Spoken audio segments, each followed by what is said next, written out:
Hello there everyone, and welcome back to the channel. My name is Joe, and you are watching The Average Joe Plays. For today's video, it is another tutoring session. You have to learn something new every day, and in Smite, you can always learn something, because there's just so much in it. I feel like we had to make a series on it. So, for today's tutoring session, we are going to be talking about some items, which we normally do. We kind of done the starters already. We've done upgraded relics and that kind of stuff. But I would like to focus today on support items. More importantly, because it is my role, I feel more comfortable talking about it, that I like playing, the active items within the mix. This is because active items, if you are new to Smite, are new to Smite 2, right? So in Smite 1, they didn't really have them. You had 2 relics, and there wasn't really any buy an item, get this upgrade. It was always just linked to the relics, right? So in Smite 2, there are old relics from Smite 1 that get added on basically to an item, or it's a brand new item in Smite 2 and it does this effect. Okay, so there are some in offensive, but there's a lot in defensive items. So I figured to break down items, instead of just having a super long video on just all defensive items, all offensive items, we'll break it down into the active items and that and regular items. That way it kind of shortens the video, so if you guys want to rewatch it, it's easier to kind of understand, and we're just going through certain items. So that's basically what an active item is. It's basically another use. And in generally, in you're playing support and stuff, it is trying to benefit you, it's trying to benefit your team. And so I think in the support role, maybe in the solo role, you want to look at these items a little bit more closely. You want to be like, okay, this is really good for me right now, or my team right now. This can get us around the map. This can help me get to find gold, on the map, which we'll talk about the first item right now, which can help the game in your favor, right? You're building for your team. And I think that's kind of how you have to look at it. And I think it's really strong. I think if you use any of them, you get an advantage over a team that isn't using it. Okay, so let's start out with Eye of Providence. So you get physical, magical protection, some health, and what it does is it destroys a ward. So it's like a counter ward, and when you hit the ward, it will destroy the enemy ward, and it'll give you 50 gold back. So I will show you what that looks like right now. So it is just a ward. It's on a 1 minute cooldown, which is pretty good. Really good cooldown, actually. I do like it quite a bit. And we'll just doesn't reduce the reset cooldowns. There we go. As you can see, it's basically a free ward. I know that there are tons of options in the menu already for warding. We haven't covered it quite yet in this series. So if I go to over here in consumables, you got your 2 wards, but just remember, you do pay 50 every time you buy a ward, 120 for the counter ward, or you can just use the free ones that are given to you in the game, right? Like right down here. So that 50 gold is pretty useful. So the problem is, if you're not playing a lot of Conquest, you probably don't know where all the warding spots are. So you have to get used to, hitting up your spots like gold if they don't have oracles, fire, in like, like the in between the lanes. Like if you're constantly like, every minute trying to put a ward up or trying to counter ward, you can get, gold pretty easily, as well as getting some defense from it. And it is also pretty cheap, I believe. Let me just sell it. Yeah, so it's one of the cheapest items that you can get. So overall, I think I don't use it because I think there are better active items right now for team fighting, because this kind of loses it. But if you like warding and stuff and really want to get your gold up fast, I think it's a great way to do it. Next item on the list is Amanita Charm, which has less physical protection and magical protection from the last item, but you get health regen in return. And it's basically a med from Smite 1 where you throw it down on the ground, and in that area, you know, your teammates, if I can spawn a teammate, I can actually just show you. Chaos, I think we're order, so we'll spawn. Oh, well. So yeah, if they're in this item right here, so they're in that, they're going to be regaining some health in there. So it's basically med from Smite 1. It is, and like med, it is better early on. So like the earlier you build it, the better it's going to be. The later it gets in the game, the less impactful it's going to be. So I don't see a lot of people running it right now. I think that right now people can stay relatively healthy.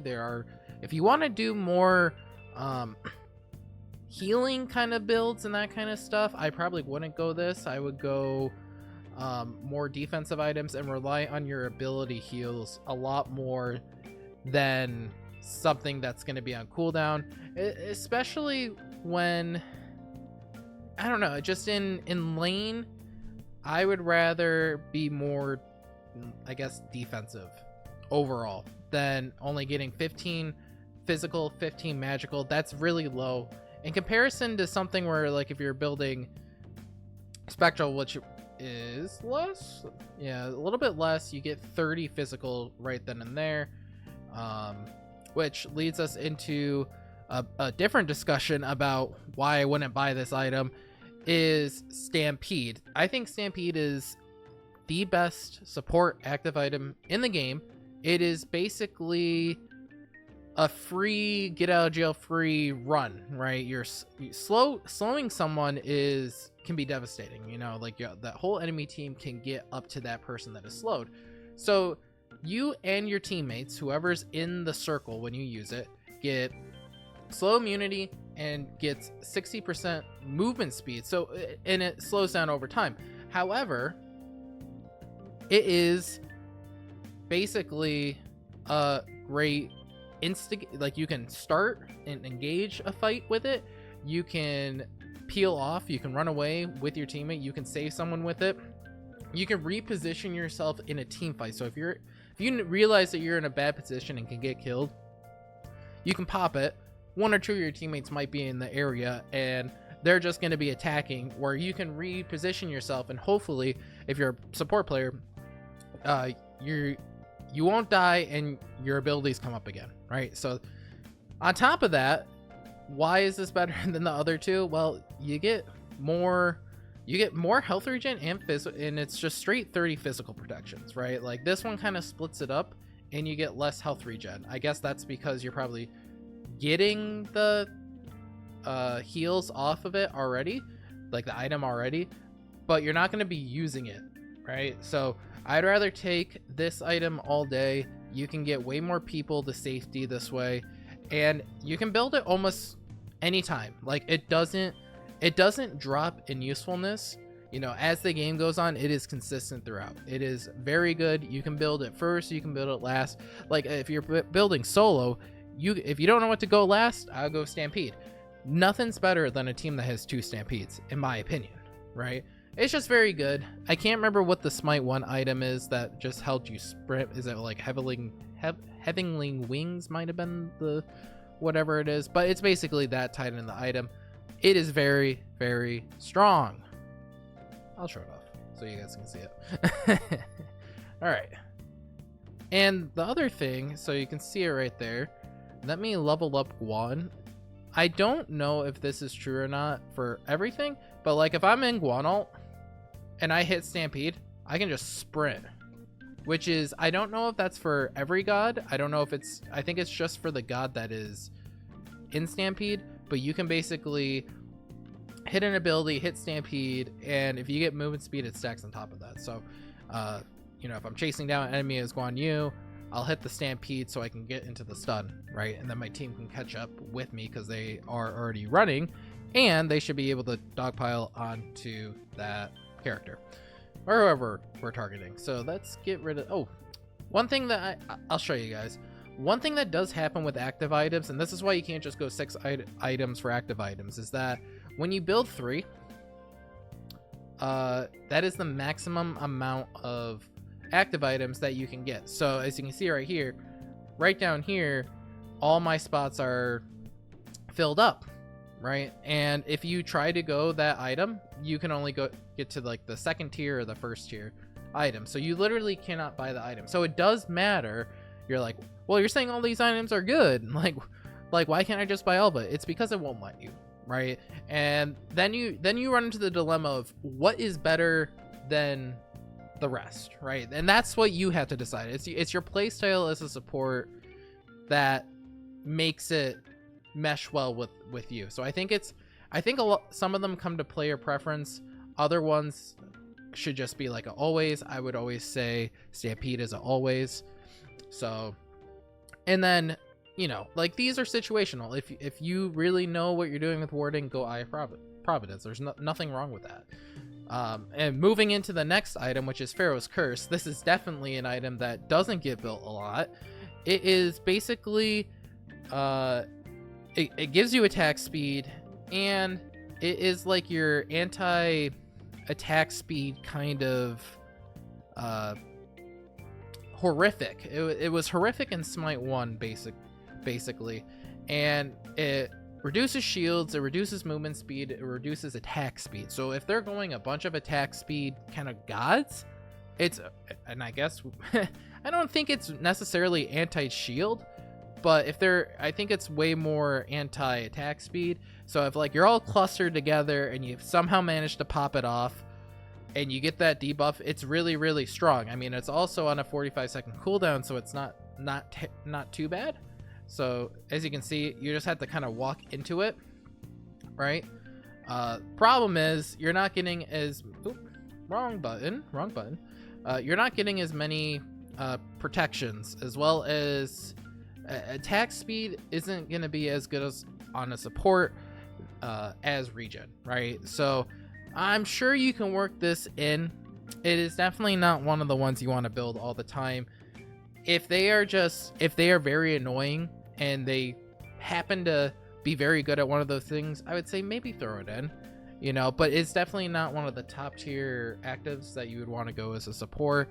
But I do wish that it was more like Horrific. I believe Horrific was way more of a slow. I wish it kind of like went more into the slow, like who cares about shields, right? That's what we have Erosion for, which no one, you know, like that's a thing. So why would I go this if it's just for 4 seconds? Maybe go into less more of a movement speed debuff and attack speed debuff. I think that's where I would draw the line. Just like up it a little bit more and see what happens. Maybe go to a 6.4, maybe kind of like Stampede. Maybe that would be way too overpowered. I'm not entirely sure, but it's there. You can build it. It's not terrible. I don't see anyone building it though. I can't remember the last time I've actually built it either. So just keep that in mind. Okay, so moving into the next anti kind of attack speed, which is the better of the two, which is Hide of the Nemean. You get 35 physical protections, 350 health, and health regen. Like I said, health regen better than attack speed in most cases. So basically what it does is it's gonna, when I pop it, it's gonna reflect attack damage, right? And it's gonna do 40% of the regular basic attacks. It's gonna do 20% of abilities, and it's reflected as physical. So you got to keep that in mind. I'll show you what it kind of looks like. So you're in a team fight, right? And everything's kind of happening. Let's say I'm like going like this, and I pop it. Generally, it's when that ADC is like targeting you, right? Like you want to try to pop it there. You want to get in their face. They'll do one of two things. They'll either keep attacking you and they will die very quickly, or they will stop attacking and just kind of move off of you. So it gives you time to kind of like reposition yourself. What I see people doing more is they kind of view it as their last luxury item. So maybe you have you're 5 items in, you have 2 active items. They have that, you know, it's getting towards late game, and you just don't want to deal with like the you know, the CERN that's decimating your team, or Apollo that's decimating your team. An ADC, hui, doesn't really matter. They're just murdering you. You go this, you run it right in their face, and you know, you kind of hope that they kind of do something, either hit you or it gives your team enough time to react to kill them, right? Because it is a pretty long, how long was it? It was like 4 seconds, yeah. So it's not, I think it's a good item. You get good health, you get good protections off of it. Definitely a good buy. Pridwood, very similar to Smite 1. You get some, and it's one of the only ones you get cooldown. So it still works pretty much the same. It basically explodes. It's almost like Hide, right? Where you see it go and you see that little radius around, and whatever's in that radius is going to be taking damage. Now, I would say that you deal magical damage, you gain a shield.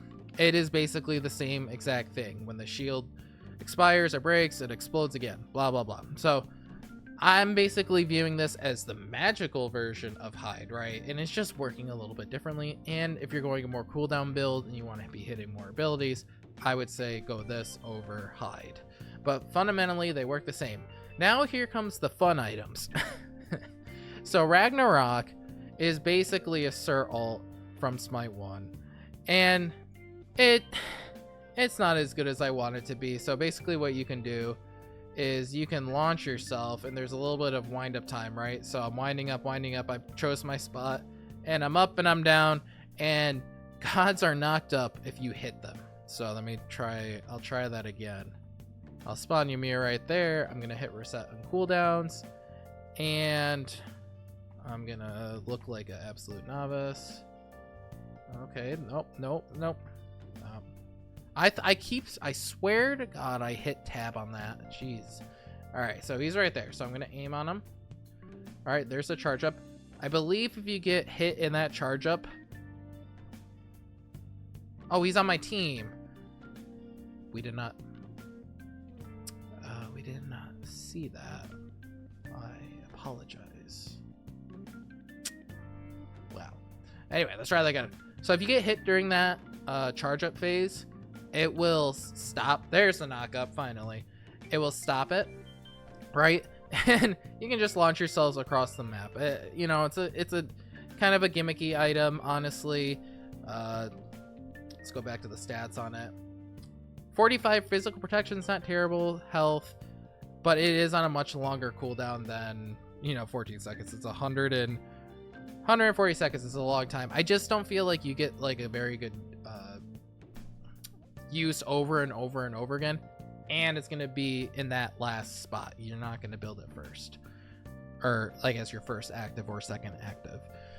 Moving on, I want to kind of just, I mean, this is, I've never see it. I don't know if it's really that good. 30 physical, 30 magical, mana regen. So I think very god specific, especially if you're mana hungry. You basically take 50% damage for 4 seconds, and then after that, so basically someone's attacking you, you're taking only 50% of that damage. After that 4 seconds, you take physical damage equal to the mitigated damage. So you cannot drop, you can't drop below 5% health. And then it like works through the moonlight phase. So I think they're thinking a little bit, they gotta change that up. They're thinking way too much onto it. You're not gonna get your casual, your middle tier players to ever go with this. I don't even know if you'll get like some higher rated players playing. I'm sure they'll try it, but it's definitely gonna be in that last item spot. And like I said, easier to use. You're probably not gonna go it. Dwarven's Plate. Now they buffed this item. It is super strong. You go it first, you go it second. In terms of a build, you want to build it within your first 3 items as a support player. It is 40 prods for both physical, magical, and then you get bonus protections when you on top of that when you switch it up. So as you can see down the screen, when I hit that switch, Now it is giving me more protections against magical damage. And then if I reset it, see how it's kind of purple? It just changed to blue, so it's back to physical. So I think it's fun to run this because team fights change during the game as you're rotating. So maybe you're going to mid and you know you're going to be going against more magical, or you go over to solo and it's more physical because they're warriors, right? You can switch that on and off, so you're kind of just, you know, as you're moving through the map, it's changing, right? And that makes sense. That makes sense as an item, right? A support item, as well as the cooldown only being 30 seconds, so you can basically every rotation you just switch to the one that you need if you can remember. So very good item. I highly recommend building this if you're playing support, even if you're not very good at support. This will make you much more tankier, make you last a lot, you know, live a lot longer. Let's sell it off. All right, so we did a whole bunch of them. Now we get into some solo ones, which I might save these for the offensive ones because you don't really want to build these on you want to build these more on damage dealers than tanky characters. So the last item I think for this video is definitely not going to be this Heartward Charm. I will do that in the other video because it's more about ability. I think that's a lot more it's hard to say. I think these will definitely go. All right, so I figured it out. So let me get out of that sound right there. So Circe's. Okay, so this item is great for cooldown, cooldown build, and it's pretty much good anytime.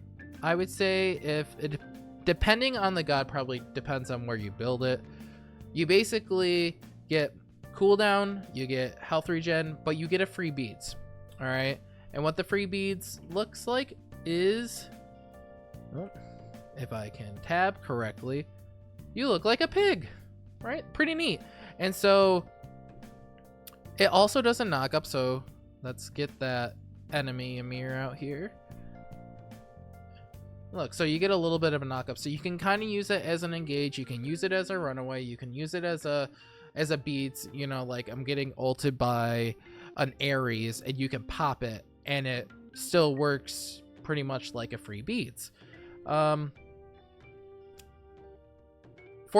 cooldown, or excuse me, on enemy god hit, the knock up, the bonus damage equal to 10% of your current health, as well as a minus 40 seconds on cooldown. So it's incentivizing you to engage, right? Instead of just using it more as a, you know, runaway kind of thing.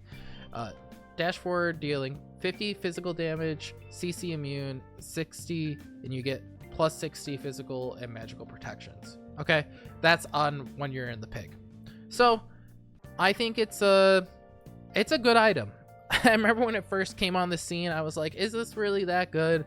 And I started using it, and I think I use it on gods where I'm like, well, if I get, you know, CC to Oblivion and I can just use this maybe like on like a Hades or something, you know, you alt is Hades and everyone's attacking you, and you, as soon as you're done alting, you can just, you know, kind of like get a little dash and then dash out of it. So very good item. I would say you can build it, like I said, god dependent anytime, and you're a pig.